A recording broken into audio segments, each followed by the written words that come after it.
So, who is this Hildegard?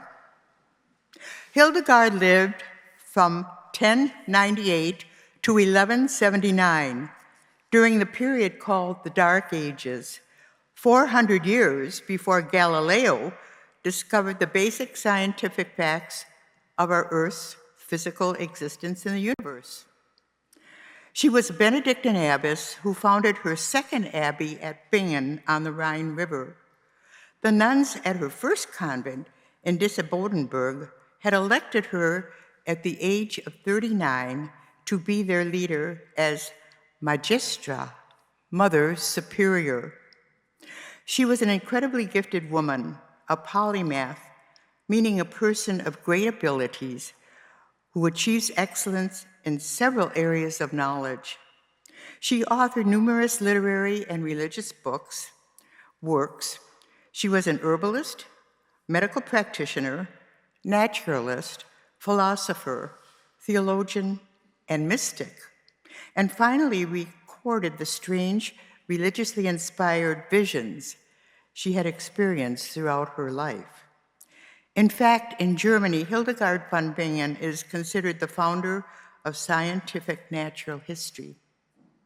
Recently, scholars have been re-examining everything Hildegard wrote: her personality, her vast quantity of work, and her influence in many specialties. And as we have heard today, perhaps her most profound talent was in the composition of sacred music. Hildegard, as shown in her writings and the historical records of her social interactions, was a liberated, outspoken, and forceful religious woman. About 400 of her letters survive, letters to humble folk who asked her for cures for infertility, for example, and letters to her superiors, popes, and kings on religious and governance matters. Her writing reveals an unusual range of attitudes, from seeking or giving advice on religious things to being cleverly self-serving or even audacious. For example, here's an excerpt from a letter she wrote in 1153 to King Frederick, soon to become Emperor Barbarossa of the Holy Roman Empire. Quote, "In a mystic vision, I see you like a little boy or some madman. Beware, therefore, that the Almighty King does not lay you low because of the blindness of your eyes, which fail to see correctly how to hold the rod of proper governance in your hand. See to it that you do not act in such a way that you lose the grace of God." Unquote. This effort could have gone badly for Hildegard, as she was living under the secular rule of Frederick. But the king invited her to his court to make prophecies, and later wrote to let her know that they had all come true. This reflection addresses Hildegard of Bingen in relation to illness and healing. Hildegard of Bingen medicine and the medicine of her time was practiced within a monastic community, and her reputation for her expertise in medicine was established not in her lifetime, but after her death. It was documented that she was familiar with scientific and medical theory as well as secular healing practices. Hildegard's approach to disease treatment was with a blend of practical wisdom, spiritual insight, and herbal remedies. Excuse me.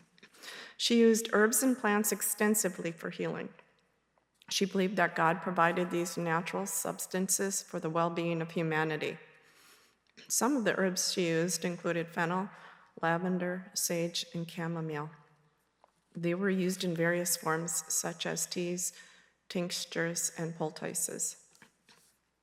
She emphasized the interconnectedness of the body, mind, and spirit through practices of holistic healing, and believed that physical ailments often had spiritual or emotional roots.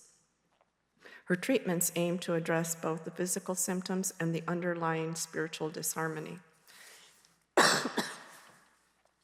She also incorporated precious stones into her healing practices.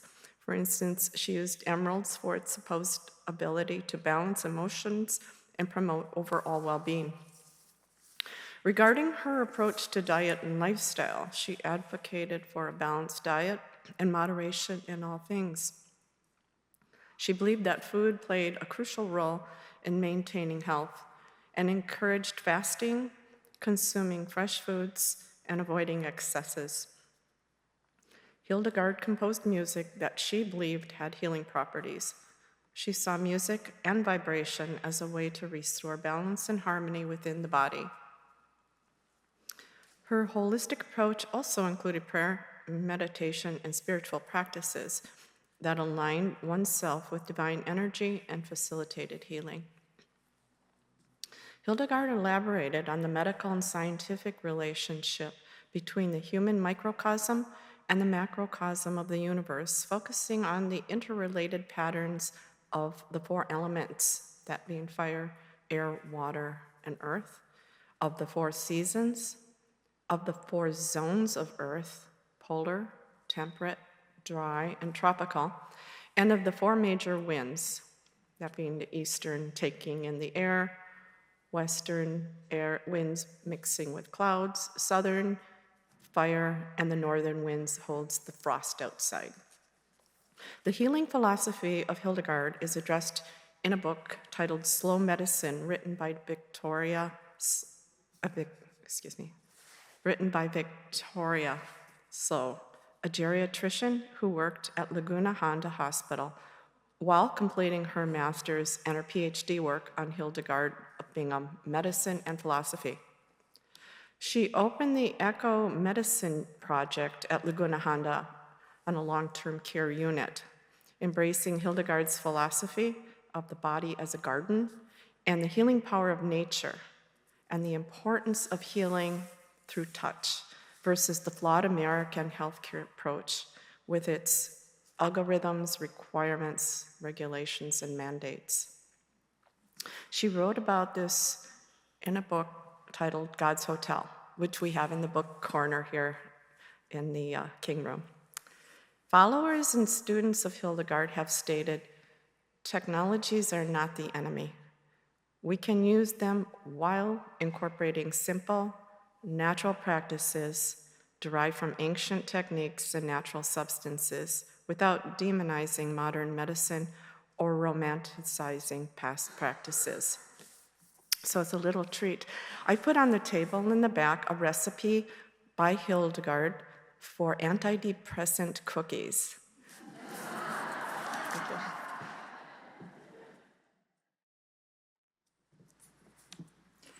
I have been a literal tree hugger. I've written odes to leaves, and at one time, when I used to be able to get my children to school and then head to Golden Gate Park for some trail running, I thought that my objectives were exercise and health, but even more vital, I soon discovered, was the rejuvenation of spirit that came from frequent immersion in a green and growing environment.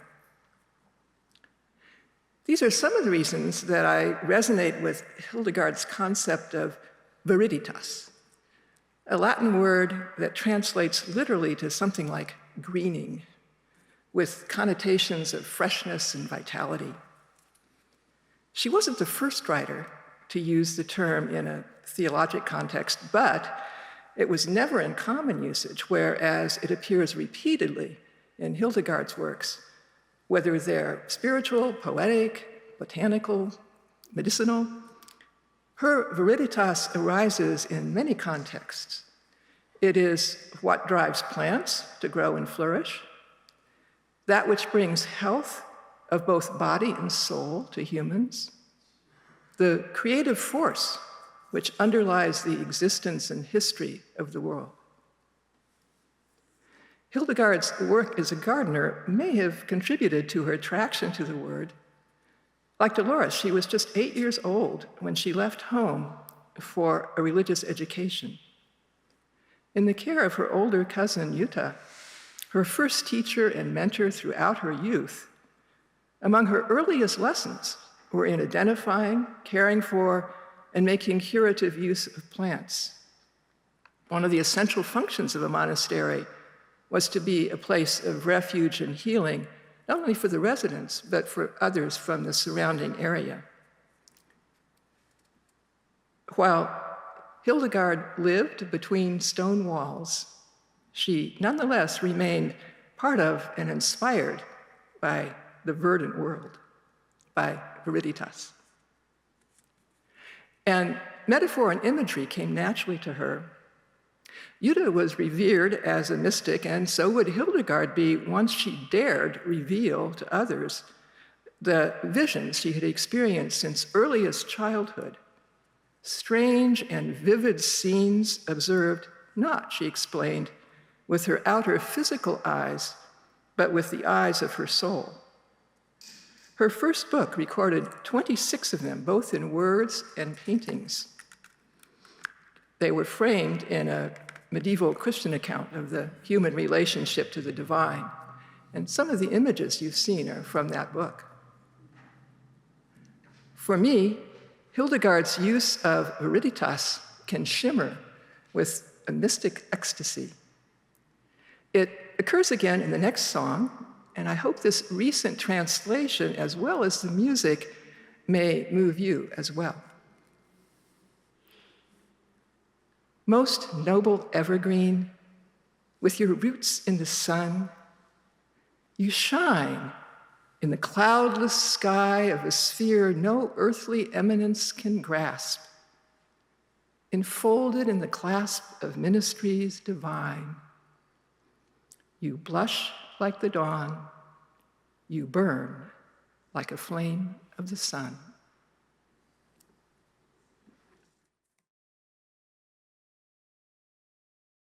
When I moved to San Francisco in 2006, the first singing work I was offered was with San Francisco Renaissance Voices, which led to a performance of Hildegard's Ordo Virtutum, a sacred music drama for 18 solo female voices comprising of the soul and 17 virtues. The last solo role, the devil, is a male voice, but he is not allowed to sing. He only yells or grunts, as according to Hildegard, the devil cannot produce divine harmony. I love this idea so much. That's theology that resounds with me.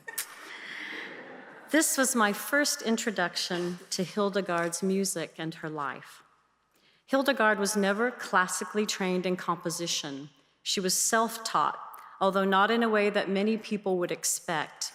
Her whole life, Hildegard claimed to be both clairvoyant, able to see the future, and clairaudient, able to hear extraordinary voices, which spoke of the future. The music came to her in trances, and that is how she was able to compose without any formal training. In addition to Ordo Virtutum, Hildegard composed over 70 liturgical pieces, one of the largest repertoire among medieval composers. Initially hesitant to speak of the voices and music she heard, it is amazing to think that everything her legacy is built upon, her writings and music, were not written down until after receiving a vision to do so at the age of 42. Hildegard has since been referenced the patron saint of late bloomers. Thank you, Mark Sumner, for that little detail. Hildegard believed that music had a direct correlation with an enhanced spiritual state. Music was used as a way to enlighten, bring joy and positivity to the soul. It was a type of meditation which produced relaxation. The manner in which this was practiced highly resembles the way Buddhist meditation techniques are performed. Up until the end of his life in 2015, the neurologist Oliver Sacks was researching Hildegard's 12th century belief that music can bring a whole brain connection between the two hemispheres to heal and calm the body. Hildegard's music and words are extraordinary, and I know you've heard that word over and over today, but truly she is extraordinary for any composer in any time. But she inspires me because she was a woman living in a time when few composers, much less women, were given credit for their work. And yet, we know who she was today. That's amazing. Her life was devoted to service and her faith, and that is reflected in her music and words. The final verses of Ordo Virtutum ask the audience to bend their knees so that God may stretch out his hand to you.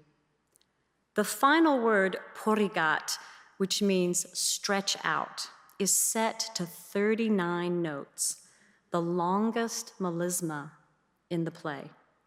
It is meant to illustrate the stretch of a divine hand toward humanity. And again, that's theology that I can get behind.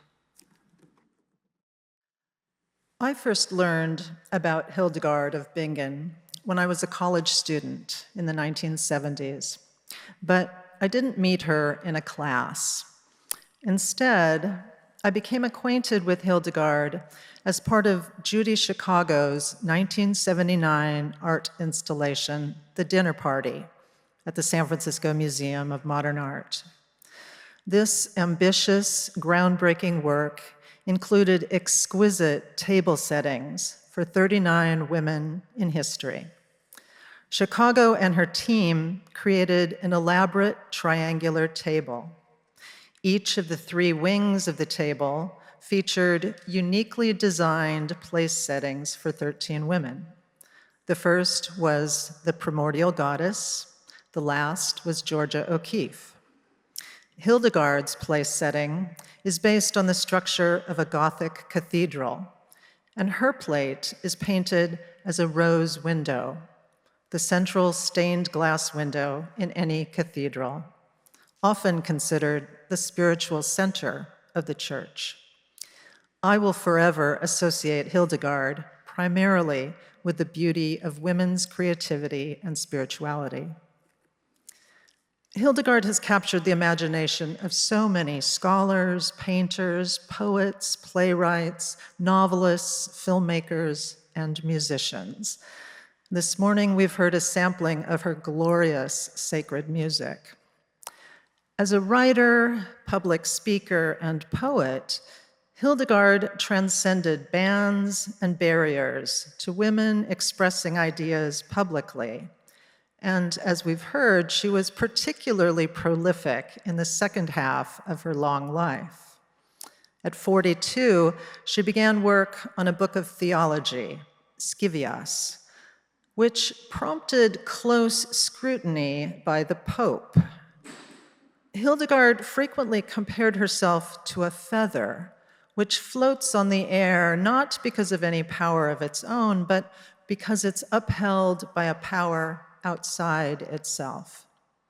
This assertion she made of receiving a divine command to write convinced the Pope to approve and sanction her work, solidifying her place as a seer and a prophet within the Catholic Church.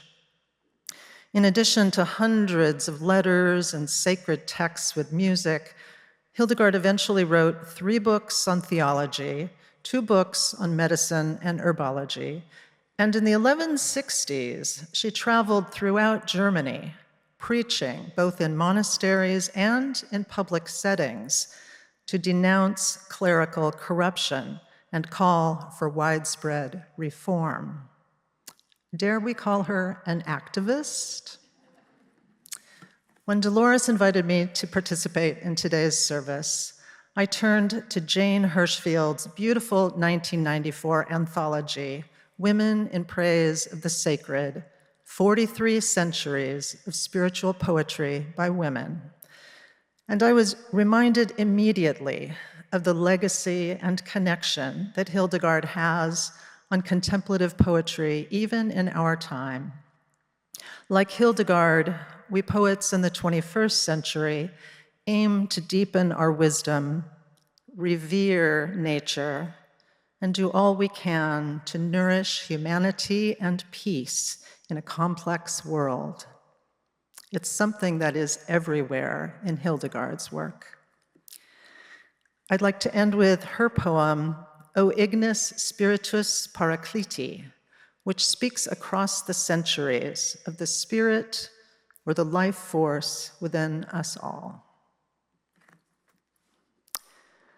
O fire of the spirit and defender, the life of every life created, holy are you, giving life to every form.